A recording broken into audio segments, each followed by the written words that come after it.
श्री स्वामी समर्थ तुमच्या सगळ्याची आपल्या भक्तिमय चॅनलवर मनापासून स्वागत. स्वामी नित्य माझी मानस पूजा अक्कलकोट होते वारी. स्वामी नित्य माझी मानस पूजा अक्कलकोट होते वारी. चरण स्वामीचे दर्शन घेता स्वर्ग मोक्षाची पहिली पायरी. चरण स्वामीचे दर्शन घेताना सर्व मोक्षाची पहिली पायरी. स्वामी भक्त हो, स्वामींना फक्त एकदा अशा पद्धतीने प्रार्थना करून बघा. स्वामींना फक्त एवढं सांगा की हे स्वामी राया, मला तुझी गरज आहे. दररोज प्रत्येक क्षणी, प्रत्येक सेकंदाला, प्रत्येक श्वासासोबत मला फक्त आणि फक्त तुझी गरज आहे. आणि मी जोपर्यंत श्वास घेतोय तोपर्यंत आणि कदाचित त्यानंतरही मला तुझीच गरज आहे. मी एकटा या जगाला सामोरे जाऊ शकत नाही. मला इथपर्यंत पोचवण्याचं काम तूच केलेलं आहे आणि इथून पुढेही माझा हात तूच पकडावे अशी माझी इच्छा आहे. स्वामी, माझा हात कधीही सोडू नका. यशात माझ्या स्वामी राया वाटा तुमचाच आहे. माझ्या सुखाचेही कारण तुमचीच कृपा आहे. माझ्या सुखाचेही कारण तुमची कृपा आहे. स्वामी भक्त हो, अशा पद्धतीने स्वामींना प्रार्थना करून बघा. मग अशा पद्धतीने जर तुम्ही प्रार्थना केले तर स्वामी माऊली आपल्याकडे धावत येईल आणि कायमची आपले होऊन जाईल. आपल्याला घट्ट मिठी मारेल आणि एकच सांगेल की भिवू नकोस, मी तुझ्या पाठीशी आहे. भिवू नकोस, मी तुझ्या पाठीशी आहे.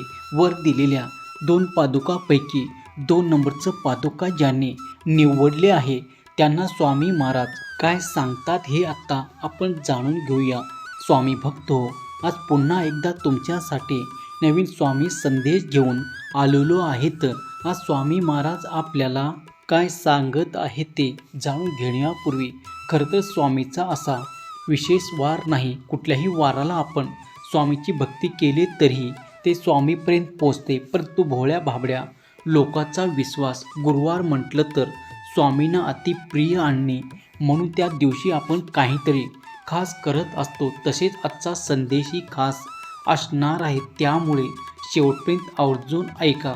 चला जाणून घेऊया स्वामी महाराज आपल्या भक्तांना काय सांगत आहे. स्वामी महाराज आज आपल्या भक्तांना सांगत आहे, अरे तुझं आयुष्य खूप सुंदर आहे, तरी तुला वाटतं ना की तुझं आयुष्य खूप धक्काधक्कीचं आहे.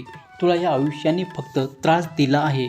तर तू फक्त एकदा आमच्या नजरेतून तुला मिळालेलं आयुष्य जगायला शिक. एकदा आमच्या नजरेतून म्हणजे तुझं आयुष्य जगण्याचा प्रयत्न केलं तर खऱ्या अर्थाने तुला तुझं आयुष्य सुंदर दिसू लागेल, सुंदर वाटू लागेल. तू रोज आम्हाला मनापासून हाक मारतोस, आमचं ऐकतोस, आमच्या म्हणण्याप्रमाणे चांगले कर्म करण्याचा प्रयत्न करतोस. विशेष म्हणजे तुझ्यावर कशीही वेळ आली तरीही तू आमच्यावरचा विश्वास कधी कमी होऊ देत नाही. डोळे झाकून आमच्यावर विश्वास ठेवतो आणि तुझा जर विश्वास असा आहे ना तर मग झालं तर तुला कशाची चिंता, तुला कसलीही काळजी करण्याची गरज नाही. अरे जेव्हा तू तुझा मस्तक आमच्या चरणावर ठेवतो तेव्हाच तुझी सगळी चिंता आणि आमच्याकडे सोपव आणि तुझ्या चिंतेची चिता पेटवून टाकतो आणि तुला चिंतामुक्त करतो. फक्त हा जो विश्वास तू आज ठेवलेला आहे ना तो असाच राहू दे. अरे हा जो विश्वास आहे ना तो असाच जागा राहू दे. मला कणाकणात मग आम्ही राहू. तुझ्या अंतरात्म्याच्या कणाकणात हे बघ, प्रत्येकाचं आयुष्य आम्ही तर सुंदर बनवतो, पण तुझा जन्म झाल्यानंतर या समाजात मिसळतो, चांगल्या वाईट सवयी लावून घेतात आणि म्हणून हे सुंदर आयुष्य हळूहळू खडतर बनून जातो. आता उदाहरण द्यायचं झालं तर बघ, तुला पावसाच्या थेंबाचे उदाहरण देतो. जसं पावसाचा एक थेंब आभाळावरून पडतो, तो स्वच्छ असतो. अरे तो या मातीत पडतो, या मातीत पडल्यामुळे त्या पावसाच्या पाण्याला गडूळ रंग येतो व मातीला दोष न देता सगळेजण त्या पाण्याला गडूळ म्हणतात. भिवू नकोस, मी तुझ्या पाठीशी आहे. भिवू नकोस, मी सदैव तुझ्या पाठीशी आहे. आत्ता ज्यांनी 1 नंबरचं पादुका निवडले आहे त्यांना स्वामी काय उपदेश देतात ते जाणून घेऊया. स्वामी भक्त हो, स्वामी सांगतात, हे जीवन तसेच आहे. हे जीवन, हे आयुष्य आम्ही तुला दिलं, पण जीवनातला काही वाईट सवयी, काही वाईट गोष्टींनी तुला बनवलं, गडूळ बनवलं. त्यामुळे तुझं आयुष्य हळूहळू खडतर होऊ लागलं. तुझं आयुष्य खडतर नसून तू लावलेल्या स्वतःच्या वाईट सवयी आहे. यामुळे तुझं लक्ष जात नाही. तुझ्या वाईट कर्मामुळे तुला त्रासाला सामोरे जावं लागतं.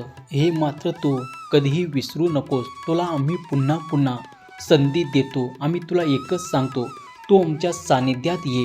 तुझी प्रतिमा जे मलिन झाली आहे ते पुन्हा स्वच्छ करण्यासाठी अध्यात्माची निवड कर. अरे एकदा की तू अध्यात्माच्या मार्गात आला, आमची भक्ती करू लागला की आपोआप तुझं जीवन गढूळपणा आहे तो कमी होतो आणि तुझी प्रतिमा स्वच्छ होऊ लागते आणि तू दोषमुक्त होतो. म्हणून त्रास करून घेण्यापेक्षा आणि रडत बसण्यापेक्षा तू फक्त तुझ्या समोर आलेल्या परिस्थितीचा सामना कसा करायचा, त्यातून बाहेर कसं पडायचं यासाठी विचार कर. तुझे प्रयत्न तू प्रामाणिकपणे करायलाच हवे, परंतु त्या प्रयत्नांना यश मिळावं असं जर तुला वाटत असेल तर तुझ्या हातामध्ये आमचं हात असणं तितकंच गरजेचं आहे. अजूनही वेळ गेलेली नाही. तुझ्यासमोर अख्खं आयुष्य पडलेलं आहे. म्हणून भूतकाळातील चुकांकडून काहीतरी शिकवून घे आणि पुढे त्या चुका होणार नाही याची काळजी घे. पण यापूर्वी किंवा या आधीच्या जन्मी तुझ्या हातून काही वाईट कर्म घडले असतील तर तेही मिटवण्याचा एकच पर्याय, ते म्हणजे नामस्मरण. तू सतत आमचं नामस्मरण कर. नामस्मरणात रममान हो. निश्चितच तुझं आयुष्य स्वच्छ आणि सुंदर करण्याचे काम आम्ही करून घे. बघ, सुवासिक फूल ज्याप्रमाणे हातात धरलं तर त्या फुलाचा सुगंध तुला मोहून टाकतो, तसेच भक्ती मार्गाचा आहे, आमच्या नामस्मरणाचा आहे. समजा तू बर्फाजवळ उभा राहिलास तर तुला आपोआप थंडावा जाणवेल आणि नुसतं अग्नीचा विचार तू तेवढं प्रकरण केला तर तुला उष्णता आपल्या जाणवेल. तसेच आमच्या मायेचा आणि आमच्या असण्याचा विचार केला तर आमचं अस्तित्व तुझ्यापर्यंत नक्कीच पोचेल आणि आमचं प्रेम तुला आपोआप समजावे लागेल.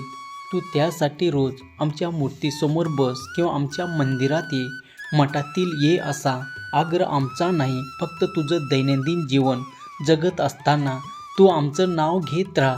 सतत तुझं मुखात जर आमचं नाव असेल तर तेच नाव आम्हाला तुझ्यापर्यंत खेचून आणतो आणि मग भक्त आणि गुरु एकरूप होऊन जातो. आणि जेव्हा गुरु आणि भक्ताची भेट होते तेव्हा या ब्रह्मांडात अशक्य असं काहीच उरत नाही. म्हणून तुला सांगतोय, भूतकाळात जे घडून गेले त्याचा अतिविचार करण्यापेक्षा वर्तमान सावरण्याचा प्रयत्न कर, कारण वर्तमान तुझ्या हातामध्ये आहे. भविष्याचे अतिविचार करशील तर मनस्ताप व्यतिरिक्त तुला काही मिळणार नाही. पण जर तू आज वर्तमान चांगलं ठेवण्याचा प्रयत्न करशील तर निश्चित तुझा वर्तमान तर आनंदात जाणारच आहे, परंतु तुझे भविष्य हे देखील सुखमय होणार आहे. फक्त त्यासाठी स्वतःवरचा विश्वास कधी कमी होऊ देऊ नकोस. त्यासोबत तुझ्या अंतरात्म्यात बसलेला हा स्वामी तुझ्यासाठी सदैव आहे.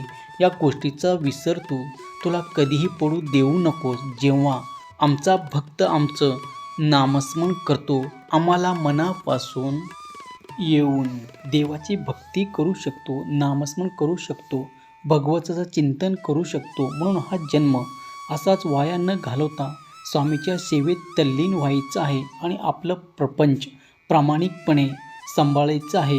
जो स्वतःचा प्रपंच प्रामाणिकपणे सांभाळण्याचा प्रयत्न करतो, कष्ट करण्याचा कधीही कंटाळा करत नाही, अशा भक्ताच्या पाठीशी स्वामी उभे असतात. स्वामी भक्तो, आजचा स्वामी संदेश कसा वाटला कमेंटमध्ये नक्की सांगा. असेच नवनवीन स्वामी संदेश ऐकण्यासाठी आपल्या भक्तिमय चॅनलला सबस्क्राईब करा. पुन्हा भेटूया नवीन स्वामी संदेश घेऊन. तोपर्यंत स्वस्त राहा, मस्त राहा आणि आपले स्वामी संदेश ऐकत राहा. धन्यवाद.